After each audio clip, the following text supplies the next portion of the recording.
Salut à tous les amis, c'est Virax. Aujourd'hui, c'est l'histoire de Lucie, âgée de 23 ans, au moment des faits. Elle vit dans une maison en location dans une petite ville du nord de la France. Lucie va échapper à la mort.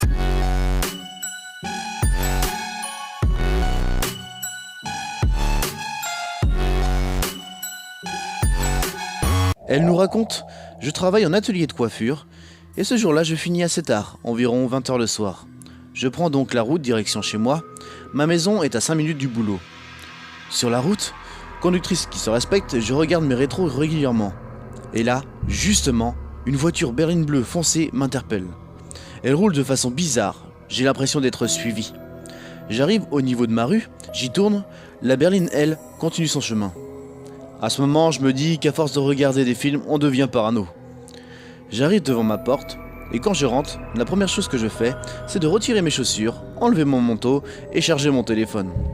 Ce qu'il faut savoir, quand je rentre, je suis seul car mon copain travaille dans une grosse entreprise en 3-8 et n'est pas encore arrivé. Suite à ça, je pars à la douche. Une fois dedans, c'est pour moi le meilleur moment de la journée. Je me décontracte et relâche toute la pression. Après 2 minutes, j'entends un bruit qui proviendrait de la maison. Je me dis que mon mec est rentré plus tôt, ce n'est pas la première fois que ça arrive. Je crie donc son nom, mais pas de réponse. Réessaye, mais toujours rien. À ce moment, je me dis que j'ai dû me tromper et que le bruit venait sûrement de l'extérieur. Je continue donc à me savonner et peu de temps après, mon regard se glace sur le miroir de la salle de bain. J'aperçois dans le reflet de celui-ci la poignée de la salle d'eau s'abaisser et se relever à plusieurs reprises doucement. Je panique, mes doigts agirent vite. Je tourne les boutons de pression et de température au max et attends. Le verrou étant fermé, j'entends qu'il essaye d'être crocheté et vous savez, avec un petit couteau, on peut l'ouvrir. Et c'est ce qu'il arriva. Je vois en avant une lame de couteau passer à l'ouverture de la porte, puis l'individu. Je me tiens devant lui, les 2 mains sur la paume de douche et asperge l'homme au visage.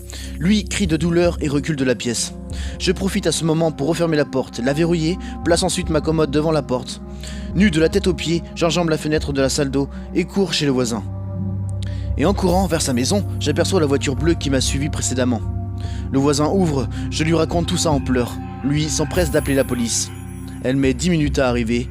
De suite, ils sont rentrés dans la maison et ont interpellé l'individu, qui continue de vouloir forcer la porte, croyant que j'étais encore dedans.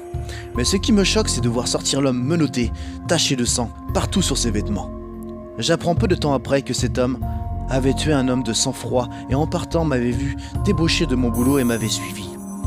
Son intention envers moi n'était vraiment pas bonne. Et voilà, c'était l'histoire de Lucie. J'espère que vous avez apprécié.